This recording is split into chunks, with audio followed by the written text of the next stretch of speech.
देखिए मेरे को तो मुकाबले में कोई नहीं दिख रहा भाई, मन नहीं दिख रहा कोई भी। जब आप मुकाबला पूछे जाएंगे मुकाबले में तो तब हो जब इनका कोई विचार ठीक हो। विचार तो ठीक नहीं है।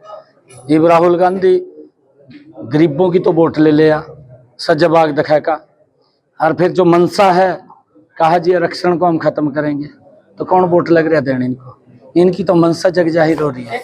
ये दुर्भाग्यपूर्ण है क्योंकि राहुल गांधी एक तरफ तो संविधान को आरक्षण को रोकने की वकालत करता है, किस प्रकार से लोकसभा के चुनाव के अंदर उन्होंने इस प्रकार का दुष्प्रचार किया था राहुल गांधी साहब ने कि तीसरी बार अगर नरेंद्र मोदी जी बन गए तो आरक्षण खत्म हो जाएगा।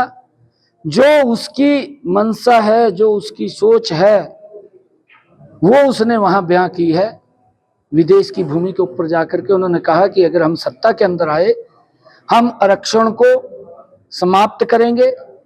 ये कांग्रेस पार्टी की ही सोच रही है क्योंकि उन्होंने कभी भी डॉक्टर भीमराव अंबेडकर जी को सम्मान ही नहीं दिया।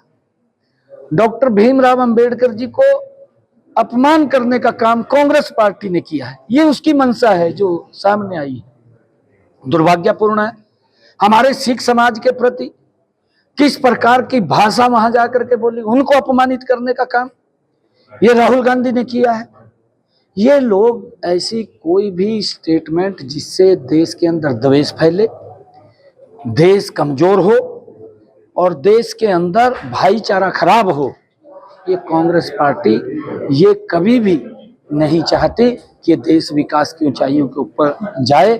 परंतु मैं राहुल गांधी साहब को एक बात कहना चाहता हूं कि आप तो क्या, आपकी आने वाली या पिछली पीढ़ी, पिछली तो छोड़िए, आने वाली पीढ़ियां भी इस आरक्षण को समाप्त नहीं कर सकती जब तक नरेंद्र मोदी भारतीय जनता पार्टी बैठी है।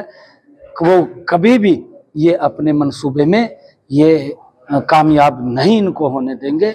इन्होंने ऐसा कोई भी ये देखते हैं हम किस प्रकार से जम्मू कश्मीर के अंदर जो दल ये बात बोलता है कि हम धारा 370 को दोबारा रीस्टेट करेंगे, और जो ये बात बोलता है अपने मैनिफेस्टो के अंदर बोलता है कि हम आतंकवादियों को शहीद का दर्जा देंगे, कांग्रेस पार्टी इसको जाकर के गठबंधन करती है।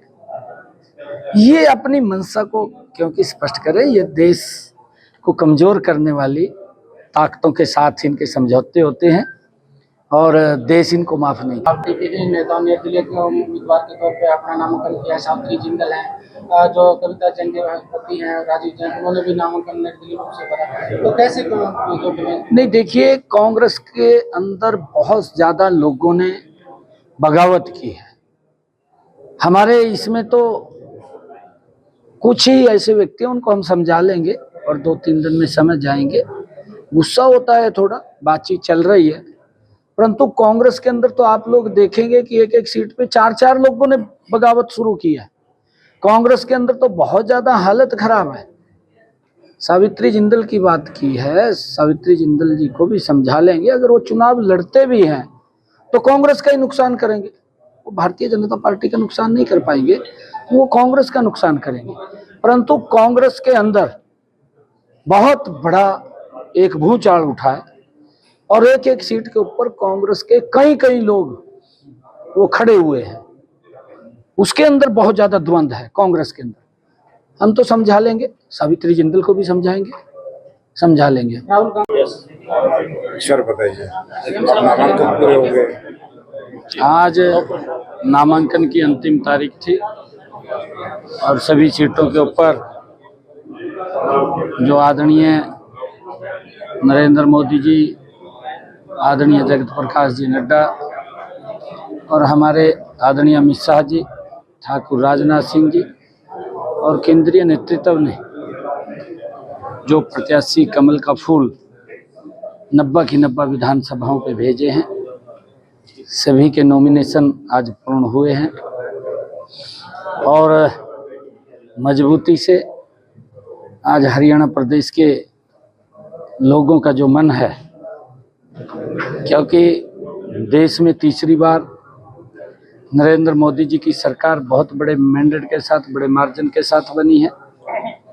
हरियाणा में भी तीसरी बार भारतीय जनता पार्टी की सरकार बड़े मार्जिन के साथ हरियाणा प्रदेश के लोग बना रहे हैं, ताकि हम केंद्र की नरेंद्र मोदी की सरकार के साथ मिलकर के हरियाणा प्रदेश को और गति से आगे बढ़ाने का काम करेंगे। हमें खुशी है कि पिछले 10 वर्षों में जो सरकार ने गरीब के लिए काम किया है और जो सरकार ने युवाओं के लिए काम किया है, किसान के लिए काम किया है, महिला के लिए काम किया है, और हरियाणा प्रदेश के अंदर हमारी सरकार ने क्षेत्रवाद को पूर्ण रूप से समाप्त किया है। हम देखते थे कि पूर्व की सरकारों में क्षेत्रवाद पनपता था, भाई भतीजावाद पनपता था, और कहीं ना कहीं शकल देख करके रेवड़ियां दी जाती थी कांग्रेस की सरकार में। हमने उसको पूर्ण रूप से समाप्त किया है पिछले 10 वर्षों में।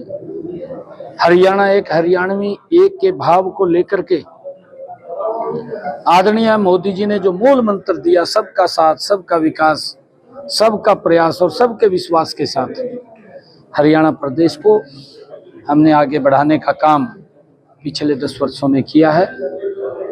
हमें पूर्ण विश्वास है कि जो हरियाणा के लोगों का आशीर्वाद, जो प्यार मिल रहा है, भारतीय जनता पार्टी बहुत बड़े मैंडेट के साथ तीसरी बार सरकार बना रही है। आज हमने सभी 90 की 90 सीटों पे जो हमारे प्रत्याशियों ने नॉमिनेशन फाइल किए हैं उसको लेकर के चर्चा हुई। आगामी कार्यक्रमों को लेकर के भी चर्चा की गई है, और हमारे जो केंद्रीय लीडरशिप हरियाणा के अंदर आ रही है।